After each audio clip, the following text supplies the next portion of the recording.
Most people see a Washington quarter and think it's just 25 cents. But what if one of those coins in your pocket right now is secretly worth thousands of dollars? And you're just one small detail away from either spending it or changing your life forever. Right now, in the world of American coinage, few coins hold as much intrigue and historical fascination as the Washington quarter of 1966, a coin that was born in a decade of immense change. A coin that reflects not just the economic and political realities of its time, but also the evolving story of American culture collectors often pass by the 1966 Washington quarter without realizing that within its simple copper-nickel composition lies a chapter of history worth examining in depth, because the year 1966 was not an ordinary year for American coinage. It was a year when silver disappeared from our everyday money. It was a year when the United States Mint faced shortages, controversies, and a public demand for coins unlike ever before. The Washington quarter, which had been first introduced in 1932 to commemorate the 200th birthday of George Washington, was never just an ordinary piece of money. It symbolized leadership, strength, and continuity through generations. But by the mid-1960s, the coin was undergoing one of its most dramatic transformations in history because of the silver crisis and the rising demand for circulating coinage. The 1966 quarter was struck during what numismatists call the coin shortage era, a time when banks, grocery stores, gas stations, and everyday Americans were struggling to get enough coins for transactions. The shortage was so severe that people hoarded coins, believing that the silver content in older coins made them more valuable. Congress and the Mint scrambled for solutions, and the result was the historic Coinage Act of 1965, which eliminated silver from dimes and quarters and reduced it in half dollars. This single law changed the face of American money forever. And by 1966, the Washington quarter had transitioned fully into the copper-nickel-clad format, replacing the 90% silver quarters that had circulated for over 170 years. The 1966 quarter was therefore a pioneer. It was a representative of the new age of modern coinage, where intrinsic metal value would no longer dictate the worth of circulating currency. But to fully understand the history and importance of the 1966 quarter, one must look at the broader story of American coinage. In the 1960s, the Mint was struggling to keep up with demand, partly because vending machines, jukeboxes, payphones, and parking meters all required coins for operation. In those days, the economy was booming. The baby boomer generation was coming of age, and the sheer volume of commerce meant billions of coins were needed each year in response to the crisis.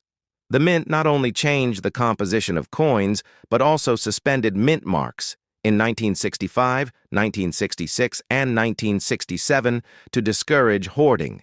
This makes the 1966 Washington quarter unique because, unlike most other years, there were no visible mint marks on the coins struck at Philadelphia, and Denver collectors in later years would search in vain for a 1966 quarter with a D mint mark or an S proof, but none exist because the government intentionally withheld them. The design of the 1966 Washington quarter carried forward the familiar bust of George Washington on the obverse sculpted by John Flanagan, which had been used since the coin's debut in 1932 on the reverse. The majestic heraldic eagle, with spread wings clutching a bundle of arrows above two olive branches, remained a classic American symbol. This continuity of design, even during such a major composition shift, provided a sense of stability during a period when Americans were already experiencing turbulence in society. Politics and culture, the 1960s were the years of the Civil Rights Movement, the Vietnam War protests, and major social change. Yet through all of this, the quarter in one's pocket still bore the reassuring face of the nation's first president. From a numismatic perspective, the 1966 quarter presents fascinating details. Coin collectors often look for minting errors, varieties, and high-grade examples, since there were no proofs. or mint sets struck in the traditional sense. Special mint sets were issued instead from the San Francisco facility in limited quantities. The 1966 special mint set quarters are highly collectible. Today, they feature a sharper strike and more refined finish than the business strike coins that circulated widely. Errors such as double dies, off-center strikes, and planche flaws also appear in the 1966 quarter series, and when discovered, they can fetch significant premiums in the coin market. The absence of silver content in the 1966 quarter means that, unlike its predecessors, it does not carry intrinsic bullion value, but its historical significance and role in the transition era give it lasting appeal to numismatists.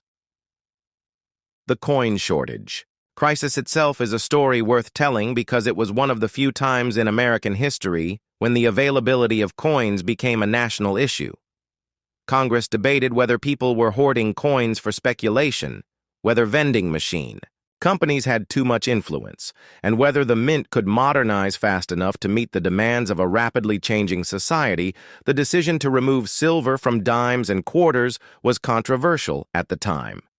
Many Americans believed the coins would not be accepted without silver content. But by 1966, as the copper-nickel-clad quarters began circulating widely, people adapted surprisingly quickly, and the fear that the new coins would fail to gain trust faded away. Today we can look back at the 1966 Washington quarter as a marker of that transition.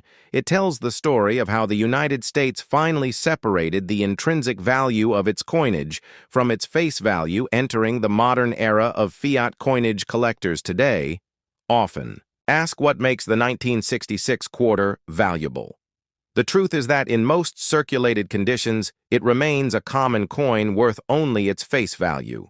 However, in high uncirculated grades, especially those graded mint state 66 or higher by professional grading services, the 1966 quarter can command strong premiums. This is because of the difficulty in finding well-struck examples with clean surfaces. Since the mint was striking billions of coins to meet demand, quality control was not always consistent. Coins from the special mint sets can also bring higher values, especially in pristine condition when combined with certain errors such as a double die obverse or a misaligned die. The 1966 quarter can become a rare prize for collectors. But beyond value and rarity, the 1966 Washington quarter deserves attention because it captures the essence of American resilience in the face of change. It represents a moment when the nation decided to innovate, to let go of centuries of silver coinage tradition, and to embrace a new economic reality. It reminds us that even the smallest objects in our pockets can tell grand stories about who we are, where we have been, and where we are going. Every 1966 quarter that still circulates today is a living artifact, a tiny piece of American history that connects us directly to the struggles and decisions of the mid-20th century. As we dive deeper into the story of the 1966 Washington quarter, we will explore the economic background that forced the change. In coinage, the technical challenges the mint faced in developing and producing clad coinage, the role of politics in shaping the Coinage Act of 1965, the reactions of the public and collectors to the new quarter, and the continuing legacy of this transition period in numismatics. By examining historical documents, congressional records, mint reports, and collector accounts, we uncover a story not just about metal and money, but about trust, innovation, and adaptation. The 1966 Washington quarter is more than a coin. It is a witness to history, a bridge between the Silver Age and the modern age of American coinage, and a reminder that every coin in our hand holds a story worth telling. Imagine holding in your hand a simple 25-cent piece, struck in 1981, a Washington quarter that for most people might seem like just pocket change, but in reality carries within it a story of American history, economics, artistry, and numismatic evolution that reaches far deeper than the metal itself. To understand the 1981 Washington quarter, we must first step back to the very origins of the Washington series, a coin born during the celebration of George Washington's bicentennial in 1932. When America sought to honor its first president in a manner that would last for generations, the Treasury decided to place Washington on the quarter dollar, replacing the standing Liberty design, and this moment marked the beginning of one of the most enduring coin series in United States history. For nearly 5 decades before 1981, the Washington quarter saw numerous changes in design minting techniques and metal composition, originally struck in 90% silver and 10% copper. The quarter transitioned to a clad copper-nickel composition in 1965, following the Coinage Act, a decision driven by rising silver prices and the need to preserve precious metals for industrial use.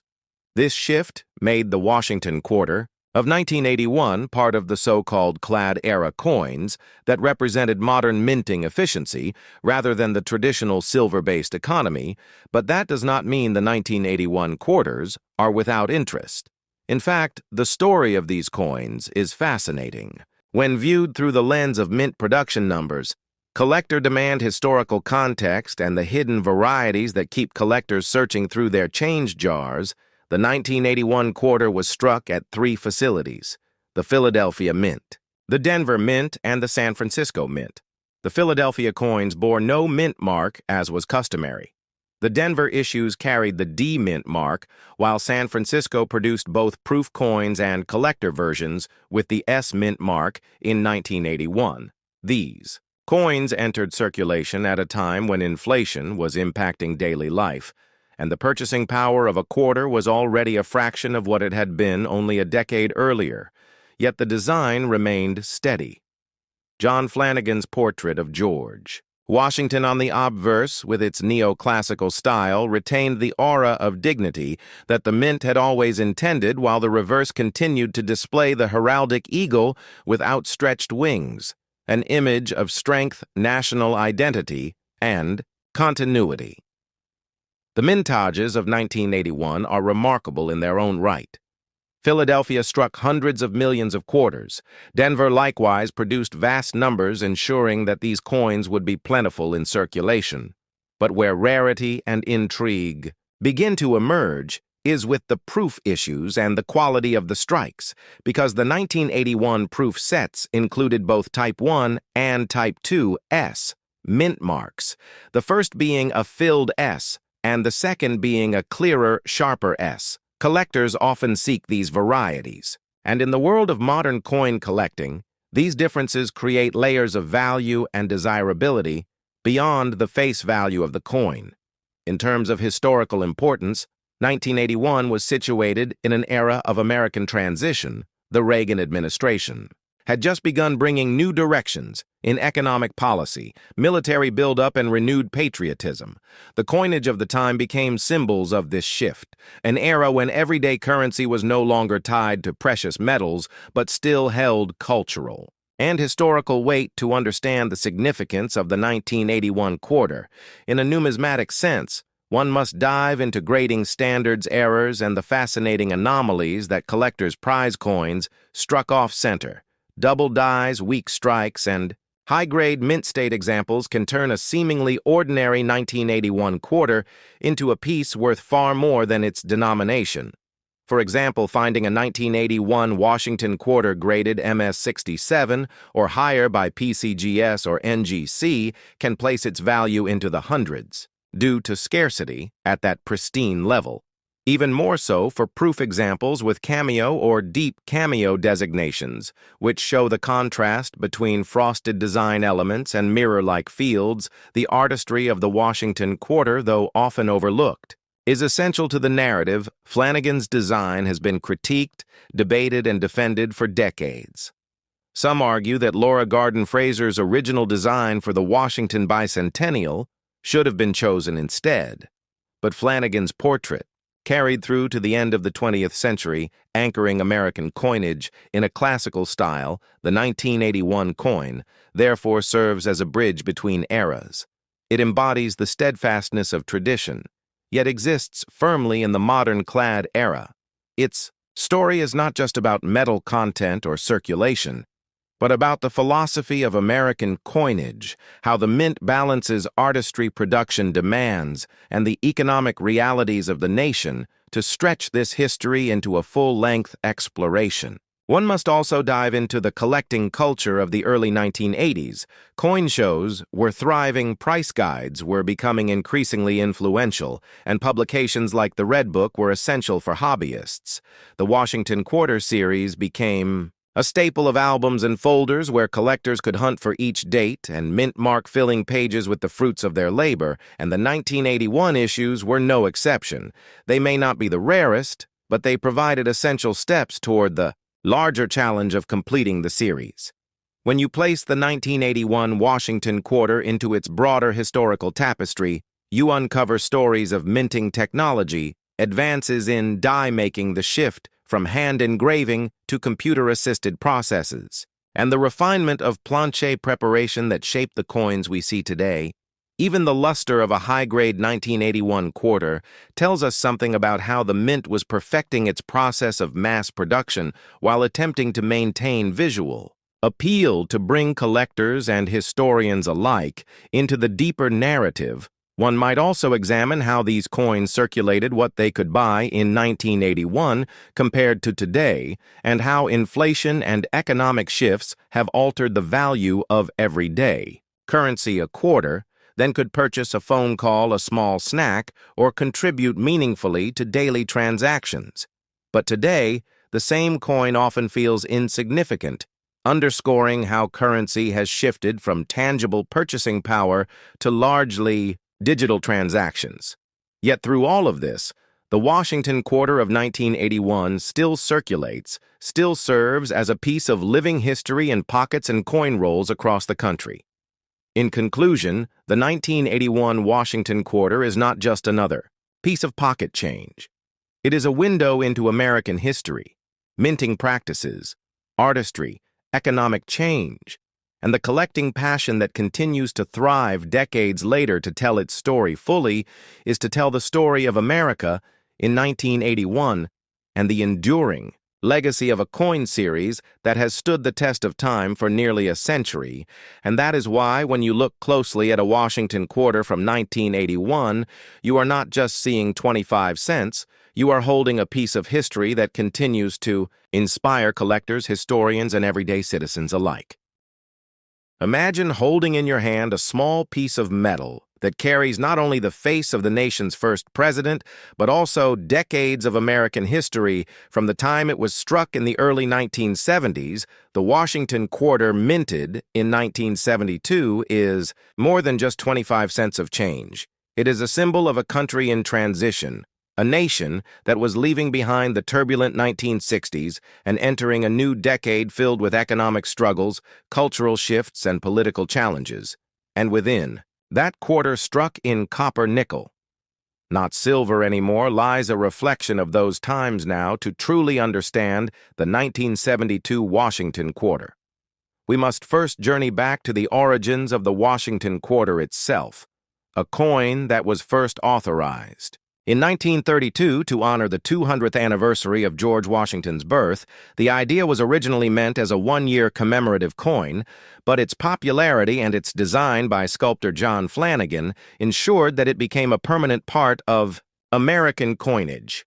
So when you look at the 1972 quarter, you are looking at a continuation of a tradition stretching back 4 decades, a tradition that replaced the standing Liberty quarter and brought in an image of Washington that was meant to project stability, strength, and patriotism as America entered the Great Depression.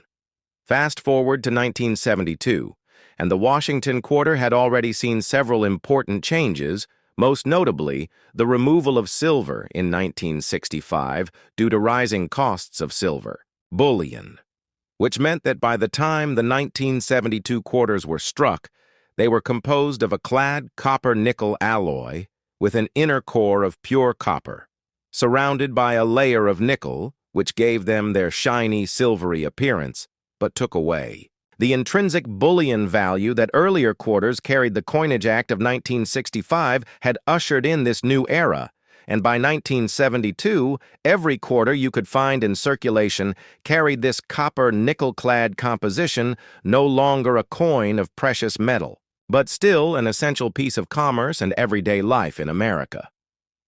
The year 1972 itself was fascinating for U.S. coinage because it was the first full year after the United States had officially ended the practice of issuing silver coinage for circulation.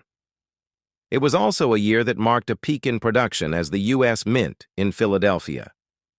Denver and San Francisco struck hundreds of millions of these quarters to keep up with demand from banks and businesses the Philadelphia Mint produced.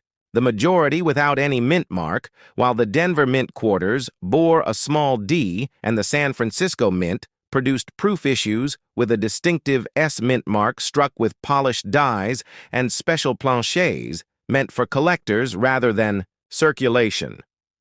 When you study a 1972 Washington quarter, you will notice John Flanagan's classic portrait of George Washington on the obverse facing left with the word Liberty above and the motto, "In God we trust," to his left, while the date 1972 is engraved below. On the reverse, you will find the heraldic eagle with spread wings clutching arrows and an olive branch beneath it, symbolizing both America's readiness for defense and its hope for peace.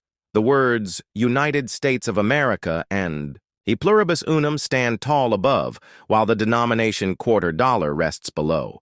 This design remained largely unchanged for decades until the introduction of the 50-state quarters program in 1999, which means that a 1972 quarter still carries that traditional dignified look. Collectors find the 1972 Washington quarter interesting, not because it contains silver, but because of the stories these coins tell about minting practices, striking quality and errors from that era. For instance, some 1972 quarters are known for weak strikes or misaligned dies, which means that finding a sharply struck example with full details on Washington's hair or the eagle's feathers can make the coin much more desirable in higher grades coins preserved in mint state condition with no wear. Particularly those graded MS-65 or above can fetch far more than face value at auctions, while proof versions with deep cameo contrasts struck in San Francisco are especially valued by collectors.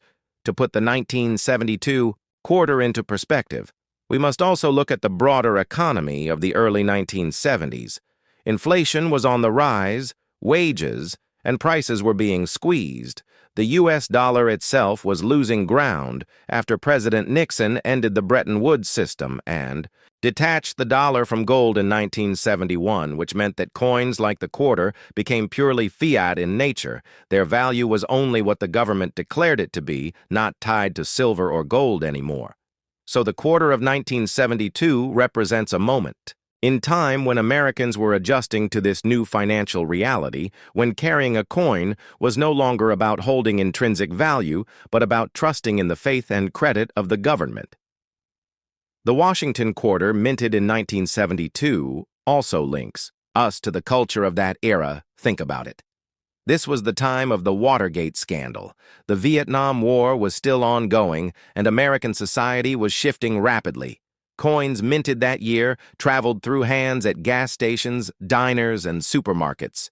They jingled in the pockets of factory workers, teachers, students, and farmers. They paid for sodas, movie tickets, bus fares, and Sunday newspapers. They became part of everyday life stories and memories, and every single one of those quarters carries with it the silent witness of those times.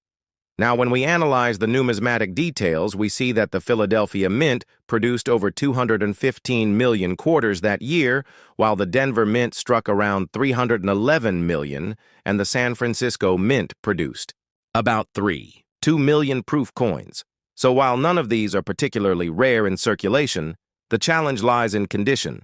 Collectors know that finding an uncirculated 1972 quarter with no bag marks, brilliant luster, and sharp details can be tough, since most entered circulation immediately and were heavily used by the public in commerce. The real treasures among 1972 quarters are not just mint state examples, but also error coins and varieties errors such as off-center strikes, doubled, dies die. Cracks or clipped planchets can command significant premiums when discovered a doubled die obverse, for example, where the lettering or date shows a slight doubling under magnification would be extremely appealing to collectors, though they are quite rare in this date, and when found they transform what looks like an ordinary coin into a highly prized collectible. Over the course of 2 hours, we could explore countless stories connected to this coin. We could dive into how minting technology of the early 1970s worked, how presses struck these coins at high speed, how die life and maintenance sometimes led to the imperfections we treasure. Today, we could explore how proof coins were carefully struck multiple times with polished dies to bring out that mirror-like finish, and how collectors of the era often purchased these proof sets directly from the U.S. Mint to preserve them for future generations. We could even trace how the 1972 quarter fits into the larger story of American coinage from the first quarters struck in 1796 through the Liberty Seated series, the Barber quarters, the Standing Liberty quarters, and ultimately the Washington quarter, which dominated for the remainder of the 20th century.